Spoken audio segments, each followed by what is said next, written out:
1983년 청와대 만찬의 총책임 셰프였고 미슐랭 3스타까지 받았다고 나와 있어요. 말도 안 돼. 그런 대단한 사람이 왜 여기서 설거지를 하고 있겠어? 미셸은 비웃듯이 말했습니다. 그냥 비슷하게 생긴 다른 사람일 거야. 파리의 아침 해가 세느강을 따라 흘러내리던 그 시간, 라 메종 루이 호텔의 주방에서는 벌써부터 하루가 시작되고 있었습니다. 고급 호텔답게 대리석으로 마감된 넓은 주방 한 구석, 거대한 스테인리스 싱크대 앞에서 한 노인이 말없이 설거지를 하고 있었죠. 70대 중반쯤 되어 보이는 그 노인의 이름은 한상구였습니다.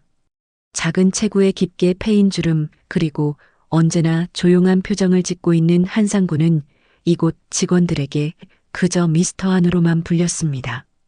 아무도 그의 성함을 제대로 부르지 않았고 그 또한 굳이 정정하지 않았죠.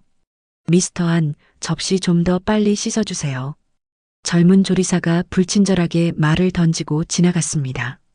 한상구는 고개만 살짝 끄덕이며 손놀림을 조금 더 빠르게 했습니다. 그의 손은 나이에 비해 놀랍도록 안정적이었고 접시를 다루는 솜씨 또한 예사롭지 않았습니다. 주방 곳곳에서 들려오는 프랑스어 대화들 사이로 가끔씩 한상구를 향한 무시하는 듯한 시선들이 던져졌습니다. 대부분의 직원들은 그를 그냥 조용한 동양인 설거지꾼 정도로만 여겼죠. 특별히 친절하지도 그렇다고 특별히 무례하지도 않게 그저 수동적으로 대했습니다.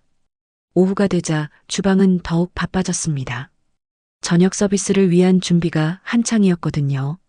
그 와중에도 한상구는 묵묵히 자신의 자리를 지키며 끝없이 밀려오는 그릇들과 조리기구들을 씻어냈습니다. 가끔 젊은 조리사들이 거친 농담을 주고받으며 웃을 때도 한상구는 그저 조용히 미소만 지을 뿐이었습니다. 그런데 누구도 눈치채지 못한 것이 하나 있었습니다. 한상구는 설거지를 하면서도 끊임없이 주방 전체를 관찰하고 있었다는 것이죠. 어떤 재료가 언제 들어오는지, 어떤 요리사가 어떤 방식으로 조리하는지, 심지어 냉장고 안의 재료들이 어떤 상태인지까지도 그의 예리한 눈은 놓치지 않았습니다. 저녁 서비스가 끝나고 대부분의 직원들이 퇴근한 후 한상구는 항상 작은 한국 식료품점에 들렀습니다. 좁은 가게 안에서 그는 고추장 한 통을 정성스럽게 골라 샀죠. 가게 주인과 나누는 짧은 한국어 대화가 그에게는 하루 중 가장 편안한 시간이었습니다. 아파트로 돌아가는 길, 한상구는 가끔 세느강가를 따라 천천히 걸었습니다. 강물이 흘러가는 소리를 들으며 그는 먼 옛날을 떠올리곤 했습니다. 서울의 어느 주방에서 수많은 사람들과 함께 요리했던 그 시절들을요. 집에 도착한 한상구는 간단한 저녁을 먹고 일찍 잠자리에 들었습니다. 내일 또 새벽부터 시작될 긴 하루를 준비하면서 말이죠. 그러나 그 누구도 알지 못하는 비밀이 하나 있었습니다. 한상구는 가끔 깊은 밤 호텔 주방에 혼자 남아 무언가를 연습하고 있었다는 것을요. 그로부터 며칠이 흘렀습니다. 라 메종 루이 호텔에는 특별한 소식이 전해졌습니다. 한국 대사관에서 중요한 VIP 만찬을 의뢰한 것이었죠. 프랑스 외교부 장관과 한국 대사, 그리고 여러 정계 인사들이 참석하는 격식 있는 자리였습니다. 호텔 총주방장은 이번 만찬을 매우 중요하게 여겼습니다. 메뉴는 기본적으로 프렌치 코스 요리였지만 한국 대사관 측에서 특별한 요청을 했거든요. 전통 한식의 감칠맛을 곁들여서 동서양의 조화를 표현해달라는 것이었습니다. 이 소식을 들은 신임 수셰프 미셸은 코웃음을 쳤습니다. 30대 초반의 미셸은 프랑스 최고 요리학교를 졸업하고 몇 개의 유명 레스토랑에서 경력을 쌓은 젊은 셰프였습니다. 자신감이 넘치는 만큼 고집도 세고 특히 프랑스 요리의 순수성에 대한 신념이 강했죠. 한식이라니 그런 이상한 발효 음식들이 우리 프렌치 요리의 품격을 어떻게 높인다는 거야? 미셸은 동료들에게 불평했습니다. 하지만 주문은 주문이었고 어쩔 수 없이 한국 음식에 대해 연구를 시작해야 했습니다. 며칠 후 대사관에서 직접 전통 한식 재료들이 호텔로 배송되어 왔습니다. 김치, 깍두기, 각종 장류들이 주방 한 구석에 놓여졌죠. 미셸은 그 재료들을 보며 얼굴을 찌푸렸습니다. 특히 깍두기의 강한 발효 냄새가 그의 코를 자극했습니다.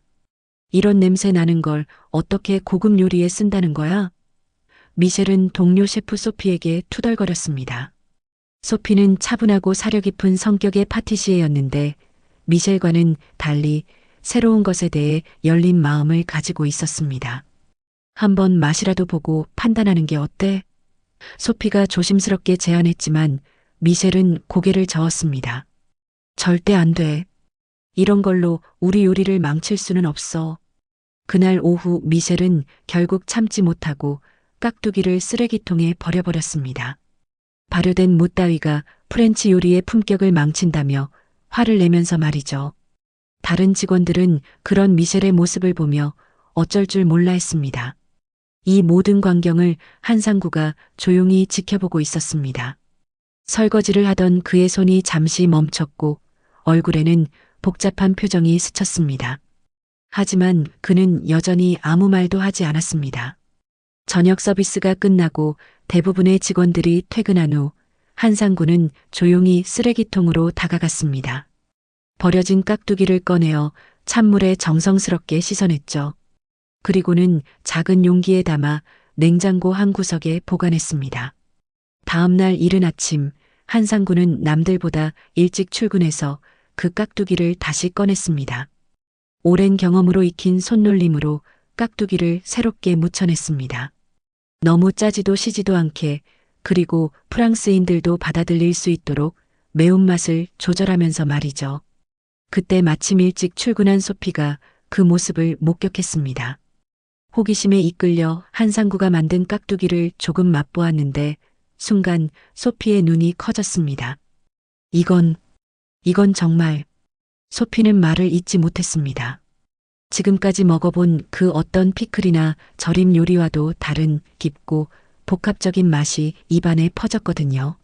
미스터 한, 이걸 어떻게 만드신 거예요?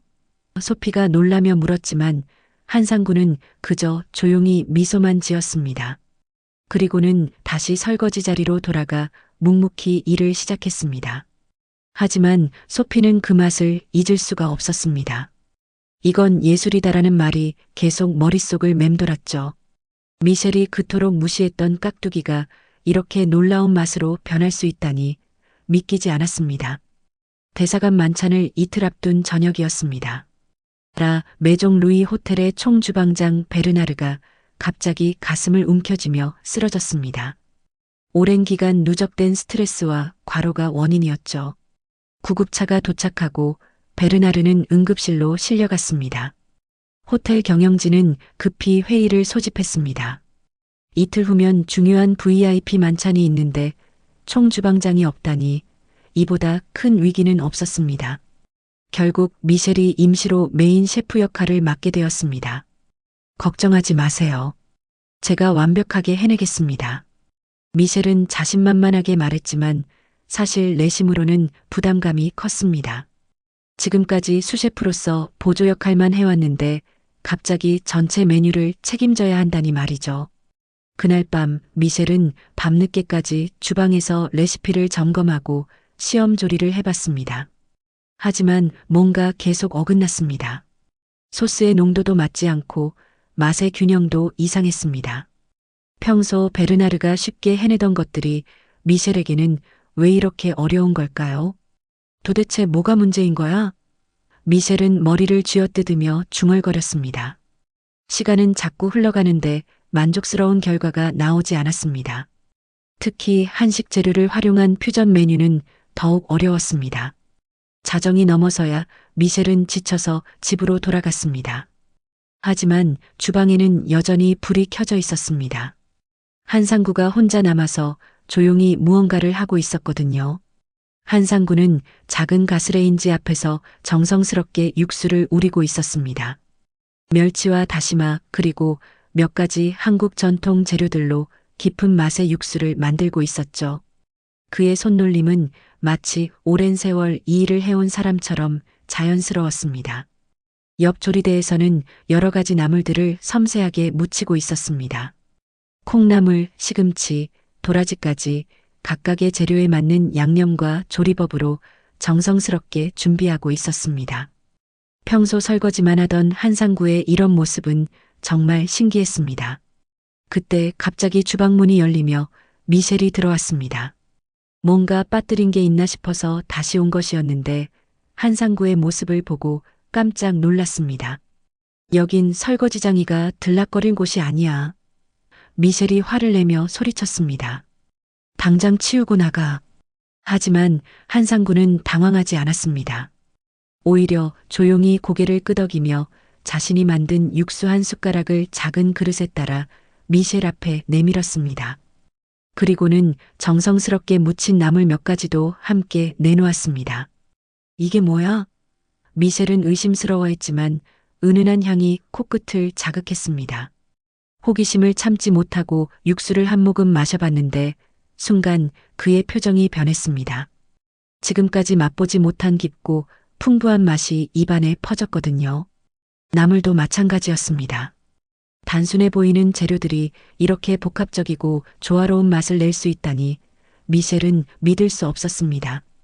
그의 자존심은 상했지만 요리사로서의 본능은 이 맛의 비밀을 알고 싶어 했습니다. 이걸 어떻게 만든 거야? 미셸이 조심스럽게 물었습니다. 한상구는 말없이 자신의 조리 과정을 보여주기 시작했습니다. 육수를 우리는 정확한 시간과 온도, 나물을 무칠 때의 손놀림과 양념의 비율까지 모든 것이 세밀하고 정확했습니다. 그때 소피도 주방에 들어왔습니다. 집에 가던 중 불이 켜진 주방이 궁금해서 들른 것이었는데 미셸과 한상구가 함께 요리하는 모습을 보고 놀랐습니다. 미셸, 무슨 일이야? 소피가 물었고 미셸은 복잡한 표정으로 한상구가 만든 음식을 가리켰습니다. 소피도 맛을 보더니 눈을 크게 떴습니다. 이건 정말 대단해요. 미스터 한, 어디서 이런 요리를 배우신 거예요? 하지만 한상구는 여전히 말이 없었습니다. 그저 조용히 미소만 지으며 자리를 정리하기 시작했습니다. 미셸은 분노와 당황, 그리고 감탄이 뒤섞인 복잡한 감정으로 그 모습을 지켜봤습니다. 다음 날 아침 소피는 평소보다 일찍 호텔에 도착했습니다. 어젯밤 한상구가 보여준 놀라운 요리 실력이 계속 머릿속을 떠나지 않았거든요. 그저 조용한 설거지꾼이라고만 생각했던 한상구에게 그런 재능이 숨어 있다니 도저히 믿기지 않았습니다. 호텔 지하에는 오래된 창고가 있었습니다. 소피는 파티시에 일을 하면서 가끔 옛날 조리기구나 요리책을 찾기 위해 그곳을 뒤지곤 했었죠. 혹시 한식에 관한 자료가 있을까 싶어서 창고로 내려갔습니다. 먼지 쌓인 선반들 사이를 헤매던 소피는 구석진 곳에서 낡은 책 한 권을 발견했습니다. 표지에는 한글과 프랑스어가 함께 적혀 있었는데 한국 전통 요리의 정수라는 제목이었습니다. 아마도 예전에 한식 연구를 위해 누군가 구입해둔 것 같았습니다. 소피가 그 책을 펼쳐보니 곳곳에 색바랜 사진들이 붙어 있었습니다. 대부분은 한국의 전통 음식들을 담은 사진이었는데 그 중에서 한 장의 흑백 사진이 소피의 시선을 사로잡았습니다. 사진 속에는 정장을 입은 여러 사람들이 화려한 만찬장에 앉아 있었고 그 앞에는 하얀 요리복을 입은 젊은 남성이 서 있었습니다. 사진 아래쪽에는 작은 글씨로 1983년 청와대 국빈 만찬이라고 적혀 있었죠. 소피는 그 젊은 셰프의 얼굴을 자세히 들여다봤습니다. 어디선가 본 것 같은 느낌이 들었거든요. 갑자기 소피의 심장이 빨리 뛰기 시작했습니다. 주름이 없고 머리카락이 검은 것만 빼면 그 얼굴이 한상구와 너무나 닮아 있었습니다. 설마. 소피는 중얼거리며 책장을 더 넘겨봤습니다. 그리고 놀라운 글을 발견했습니다. 대한민국 요리명인 제1호 미슐랭 3스타 수상 한식 셰프 한상구라는 설명이 그 사진 옆에 적혀 있었던 것입니다. 소피는 책을 들고 급히 주방으로 올라갔습니다. 마침 미셸이 아침 준비를 하고 있었는데 소피는 흥분한 목소리로 말했습니다. 미셸, 이것 좀 봐요. 정말 믿을 수 없는 일이에요. 미셸은 짜증스러운 표정으로 돌아봤습니다. 어젯밤 한상구에게 당한 일 때문에 기분이 좋지 않았거든요. 뭐가 그렇게 중요하다는 거야? 미스터 한이 사실은 유명한 셰프였던 것 같아요. 이 사진을 보세요. 소피가 책을 펼쳐 보이며 설명했습니다. 1983년 청와대 만찬의 총책임 셰프였고 미슐랭 3스타까지 받았다고 나와 있어요. 하지만 미셸의 반응은 예상과 달랐습니다. 말도 안 돼. 그런 대단한 사람이 왜 여기서 설거지를 하고 있겠어? 미셸은 비웃듯이 말했습니다. 그냥 비슷하게 생긴 다른 사람일 거야. 아니에요. 정말 똑같아 보여요. 어젯밤 그 요리 실력도 그렇고 어젯밤 일은 잊어버려. 그냥 운이 좋았던 거야. 미셸은 화를 내며 소피의 손에서 책을 빼앗았습니다. 그리고는 그 사진 페이지를 거칠게 찢어버렸습니다. 미셸, 왜 그래요?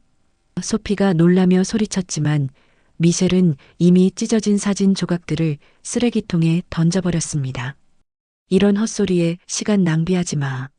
내일이 만찬이야. 더 중요한 일에 집중해야 한다고. 그때 한상구가 조용히 주방으로 들어왔습니다.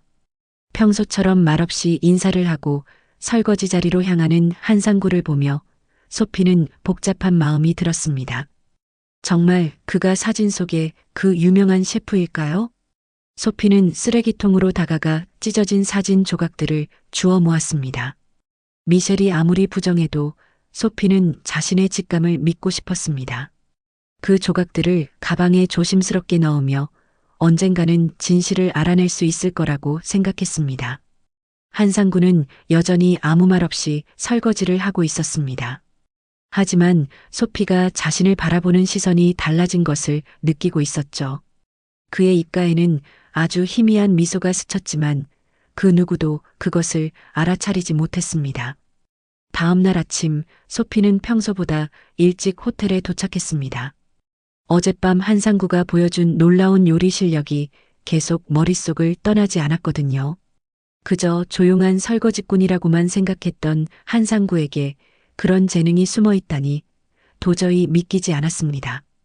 호텔 지하에는 오래된 창고가 있었습니다. 소피는 파티시에 일을 하면서 가끔 옛날 조리기구나 요리책을 찾기 위해 그곳을 뒤지곤 했었죠. 혹시 한식에 관한 자료가 있을까 싶어서 창고로 내려갔습니다.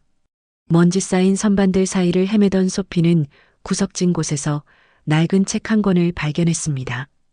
표지에는 한글과 프랑스어가 함께 적혀 있었는데 한국 전통 요리의 정수라는 제목이었습니다. 아마도 예전에 한식 연구를 위해 누군가 구입해둔 것 같았습니다. 소피가 그 책을 펼쳐보니 곳곳에 색바랜 사진들이 붙어 있었습니다. 대부분은 한국의 전통 음식들을 담은 사진이었는데 그 중에서 한 장의 흑백 사진이 소피의 시선을 사로잡았습니다. 사진 속에는 정장을 입은 여러 사람들이 화려한 만찬장에 앉아 있었고 그 앞에는 하얀 요리복을 입은 젊은 남성이 서 있었습니다. 사진 아래쪽에는 작은 글씨로 1983년 청와대 국빈 만찬이라고 적혀 있었죠. 소피는 그 젊은 셰프의 얼굴을 자세히 들여다봤습니다. 어디선가 본 것 같은 느낌이 들었거든요. 갑자기 소피의 심장이 빨리 뛰기 시작했습니다. 주름이 없고 머리카락이 검은 것만 빼면 그 얼굴이 한상구와 너무나 닮아 있었습니다. 설마. 소피는 중얼거리며 책장을 더 넘겨봤습니다. 그리고 놀라운 글을 발견했습니다. 대한민국 요리 명인 제1호 미슐랭 3스타 수상 한식 셰프 한상구라는 설명이 그 사진 옆에 적혀 있었던 것입니다. 소피는 책을 들고 급히 주방으로 올라갔습니다. 마침 미셸이 아침 준비를 하고 있었는데 소피는 흥분한 목소리로 말했습니다. 미셸, 이것 좀 봐요. 정말 믿을 수 없는 일이에요. 미셸은 짜증스러운 표정으로 돌아봤습니다. 어젯밤 한상구에게 당한 일 때문에 기분이 좋지 않았거든요. 뭐가 그렇게 중요하다는 거야? 미스터 한이 사실은 유명한 셰프였던 것 같아요. 이 사진을 보세요. 소피가 책을 펼쳐 보이며 설명했습니다. 1983년 청와대 만찬의 총책임 셰프였고 미슐랭 3스타까지 받았다고 나와 있어요. 하지만 미셸의 반응은 예상과 달랐습니다. 말도 안 돼. 그런 대단한 사람이 왜 여기서 설거지를 하고 있겠어? 미셸은 비웃듯이 말했습니다. 그냥 비슷하게 생긴 다른 사람일 거야. 아니에요. 정말 똑같아 보여요. 어젯밤 그 요리 실력도 그렇고 어젯밤 일은 잊어버려. 그냥 운이 좋았던 거야. 미셸은 화를 내며 소피의 손에서 책을 빼앗았습니다. 그리고는 그 사진 페이지를 거칠게 찢어버렸습니다. 미셸 왜 그래요? 소피가 놀라며 소리쳤지만 미셸은 이미 찢어진 사진 조각들을 쓰레기통에 던져버렸습니다. 이런 헛소리에 시간 낭비하지 마. 내일이 만찬이야. 더 중요한 일에 집중해야 한다고. 그때 한상구가 조용히 주방으로 들어왔습니다. 평소처럼 말없이 인사를 하고 설거지 자리로 향하는 한상구를 보며 소피는 복잡한 마음이 들었습니다. 정말 그가 사진 속의 그 유명한 셰프일까요? 소피는 쓰레기통으로 다가가 찢어진 사진 조각들을 주워 모았습니다. 미셸이 아무리 부정해도 소피는 자신의 직감을 믿고 싶었습니다. 그 조각들을 가방에 조심스럽게 넣으며 언젠가는 진실을 알아낼 수 있을 거라고 생각했습니다. 한상구는 여전히 아무 말 없이 설거지를 하고 있었습니다. 하지만 소피가 자신을 바라보는 시선이 달라진 것을 느끼고 있었죠. 그의 입가에는 아주 희미한 미소가 스쳤지만 그 누구도 그것을 알아차리지 못했습니다. 한상구가 요리복을 입고 주방에 선 순간 모든 것이 달라지기 시작했습니다. 그의 첫 번째 행동은 재료들을 다시 한번 꼼꼼히 점검하는 것이었습니다. 냉장고를 열어 고기의 상태를 확인하고 야채들의 신선도를 살펴봤습니다. 마치 오랜 세월의 경험이 손끝에서 되살아나는 것 같았죠. 소피, 깍두기와 김치를 가져와 주세요. 한상구가 처음으로 또렷하게 말했습니다. 지금까지 들어본 적 없는 단호하고 확신에 찬 목소리였습니다. 소피는 깜짝 놀라며 급히 한식 재료들을 가져왔습니다. 한상구는 먼저 깊고 진한 육수를 우리기 시작했습니다. 멸치, 다시마, 무, 양파를 정확한 비율로 넣고 은근한 불에서 천천히 끓였습니다. 그 옆에서는 된장을 조금씩 풀어가며 서양인들도 받아들일 수 있도록 짠맛을 조절했습니다. 오랜 경험으로 익힌 그의 손놀림은 한치의 망설임도 없었습니다. 젊은 조리사들은 처음에는 의아한 표정으로 지켜봤습니다. 하지만 한상구가 프랑스식 소스에 된장을 살짝 넣어 감칠맛을 더하고 깍두기의 발효된 맛을 이용해 새로운 드레싱을 만드는 모습을 보며 점점 감탄하기 시작했습니다. 이렇게 하는 거군요. 한 젊은 요리사가 중얼거리며 한상구의 손놀림을 따라 해봤습니다. 한상구는 말없이 그의 손을 잡아 정확한 동작을 알려줬습니다. 언어는 달랐지만 요리에 대한 열정은 모든 경계를 넘어서는 것 같았습니다. 다음으로 한상구는 청포묵을 얇게 썰어 캐비어처럼 작은 크기로 만들었습니다. 그리고 그 위에 참기름과 깨소금, 그리고 약간의 프랑스식 허브를 올려 동서양이 조화된 전체 요리를 완성했습니다. 소피가 맛을 보더니 눈을 크게 떴습니다. 이건 정말 예술작품이에요. 소피가 감탄하며 말했습니다. 지금까지 경험해보지 못한 새로운 맛의 조화였습니다. 한국의 전통적인 맛과 프랑스의 정교한 기법이 이렇게 완벽하게 어우러질 수 있다니 믿기지 않았습니다. 메인 요리로는 육전 소스를 활용한 바삭한 생선 요리를 준비했습니다. 한상구는 전통적인 육전 반죽에 프랑스식 허브를 살짝 더해 새로운 맛을 만들어냈습니다. 그리고 그 위에 깍두기를 잘게 다져 만든 살살을 올려 시각적으로도 아름다운 요리를 완성했습니다. 주방 분위기가 완전히 바뀌었습니다. 처음에는 의심스러워하던 조리사들도 이제는 한상구의 지시를 따라 열심히 보조 작업을 하고 있었습니다. 누군가는 나물을 무치고 누군가는 소스를 저었습니다. 마치 오케스트라처럼 조화롭게 움직이는 주방의 모습이었습니다. 한상구는 무릎이 아픈 것도 있고 계속해서 요리에 집중했습니다. 가끔씩 아픈 다리 때문에 움찔하기도 했지만 요리할 때만큼은 젊은 시절의 활력이 되돌아온 것 같았습니다. 그의 얼굴에는 오랫동안 잃어버렸던 생기가 되살아나고 있었습니다. 그때 주방 뒷문 틈으로 누군가가 몰래 들여다보고 있었습니다. 바로 미셸이었습니다. 떠나기 전에 마지막으로 호텔을 보고 싶어서. 미셸의 얼굴에는 놀라움과 부끄러움, 그리고 복잡한 감정들이 뒤섞여 있었습니다. 자신이 그토록 무시했던 한상구가 이렇게 완벽하게 주방을 이끌어가고 있다니 믿기지 않았습니다. 특히 젊은 요리사들이 한상구를 존경하는 눈빛으로 바라보는 모습을 보며 미셸은 자신의 어리석음을 깨달았습니다. 한상구는 마지막으로 모든 요리의 플레이팅을 점검했습니다.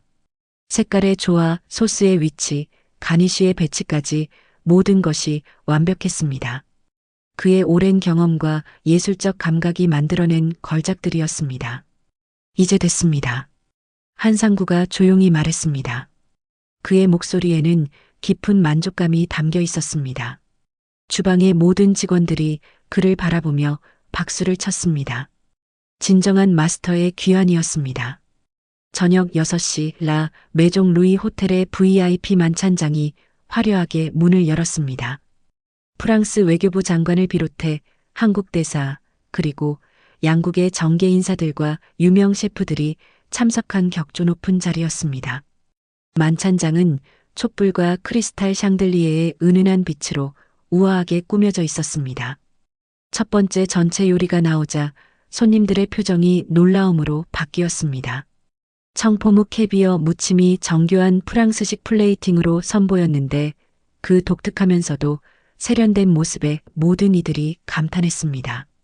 한 입맛을 본 프랑스 외교부 장관이 놀란 표정을 지었습니다. 이건 정말 놀랍군요. 동양의 식재료인데 이렇게 정교하고 우아할 수가 있나요? 장관이 옆에 앉은 한국 대사에게 말했습니다. 대사 또한 미소를 지으며 고개를 끄덕였습니다. 프랑스의 정교함과 한국의 깊은 맛이 이렇게 조화될 줄은 저도 몰랐습니다. 두 번째 요리인 깍두기 퓨전 드레싱을 곁들인 샐러드가 나오자 테이블 곳곳에서 감탄사가 터져 나왔습니다.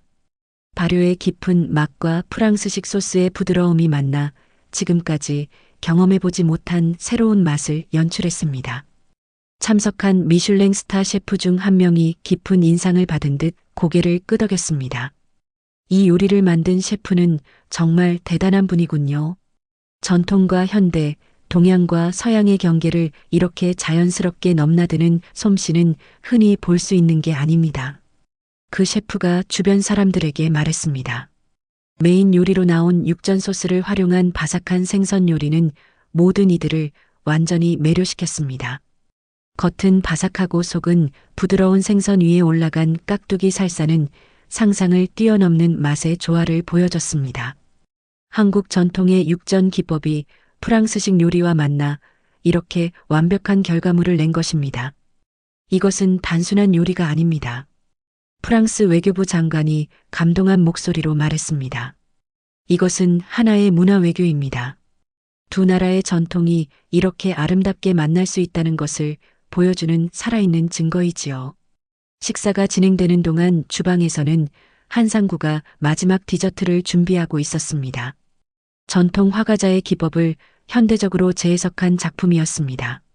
그의 손은 여전히 정교했고 마치 젊은 시절로 돌아간 것처럼 활기차게 움직였습니다. 소피와 다른 조리사들은 그런 한상구를 경외의 눈빛으로 바라봤습니다. 지금까지 보던 조용한 설거지꾼이 아니라 진정한 요리 예술가의 모습이었습니다.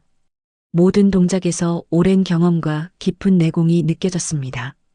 만찬이 끝날 무렵 호텔 총지배인이 한상구를 만찬장으로 모셔왔습니다. 손님들은 이 놀라운 요리를 만든 셰프가 누구인지 궁금해하고 있었거든요.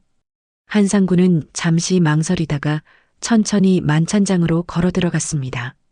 무대 앞에 선 한상구를 보고 모든 사람들이 박수를 보냈습니다. 그는 깊게 인사를 한 후 조용하지만 또렷한 목소리로 말하기 시작했습니다. 제 이름은 한상구입니다. 그의 목소리에는 오랜 세월의 무게와 함께 다시 찾은 자신감이 담겨 있었습니다. 그리고 저는 한식을 50년간 만들어 온 요리사입니다. 만찬장이 조용해졌습니다. 모든 이들이 한상구의 다음 말을 기다리고 있었습니다. 오늘 여러분께 선보인 요리는 저 혼자만의 작품이 아닙니다. 한국의 전통과 프랑스의 우아함, 그리고 함께 일한 젊은 요리사들의 열정이 만들어낸 결과입니다. 요리는 혼자서는 완성될 수 없는 것이니까요. 그때 만찬장 뒤편에서 미셸이 조용히 나타났습니다. 그는 머뭇거리다가 천천히 한상구에게 다가가서 깊게 고개를 숙였습니다. 말없는 사과와 존경의 표현이었습니다. 한상구는 미셸을 따뜻한 눈빛으로 바라보며 손을 내밀었습니다. 진정한 화해의 순간이었습니다. 만찬장의 모든 사람들이 이 감동적인 장면을 지켜보며 더욱 큰 박수를 보냈습니다. VIP 만찬이 성공적으로 끝난 지 일주일이 흘렀습니다. 그 사이 한상구의 이야기는 파리 전체로 그리고 전 세계로 퍼져나갔습니다. 만찬에 참석했던 언론인들과 요리계 인사들이 숨겨진 요리 마스터에 대한 기사를 쓰기 시작했고 소셜미디어를 통해서도 화제가 되었습니다. 한국 언론들도 이 소식을 크게 다뤘습니다. 파리에서 재발견된 한식의 거장, 설거지꾼으로 살았던 미슐랭 스타 셰프의 감동 스토리 같은 제목의 기사들이 연일 쏟아져 나왔습니다. 한상구의 젊은 시절 사진들과 함께 그의 화려했던 과거가 재조명받기 시작했습니다. 하지만 한상구 자신은 이런 관심이 부담스러웠습니다. 라 메종 루이 호텔에서는 그를 정식 셰프로 영입하려고 했고 여러 유명 레스토랑에서도 러브콜을 보냈습니다. 텔레비전 출연 제의와 요리책 출간 제의도 끊이지 않았습니다. 저는 그런 화려한 일들을 원하지 않습니다. 한상구가 호텔 총지배인에게 정중히 말했습니다. 저에게는 다른 계획이 있습니다. 며칠 후 파리 시내 몽마르트 언덕 근처의 조용한 골목에 작은 변화가 생겼습니다. 오래된 작은 건물 하나가 정성스럽게 수리되기 시작한 것입니다. 한상구가 자신의 작은 저축과 한국에서 보내온 도움으로 마련한 공간이었습니다. 건물은 그리 크지 않았습니다. 1층에는 작은 식당 공간과 주방이, 2층에는 한상구가 거주할 수 있는 작은 방이 있었습니다. 한상구는 직접 벽을 칠하고 바닥을 닦으며 정성스럽게 공간을 꾸며나갔습니다. 소피가 도움을 주러 왔습니다. 미스터 한, 정말 혼자서 이 모든 걸 하실 건가요? 소피가 걱정스럽게 물었습니다. 한상구는 페인트 붓을 들고 미소 지으며 답했습니다. 천천히 하나씩 하다 보면 완성될 거예요. 급할 것 없습니다. 한 달 후 드디어 작은 한식당이 문을 열었습니다.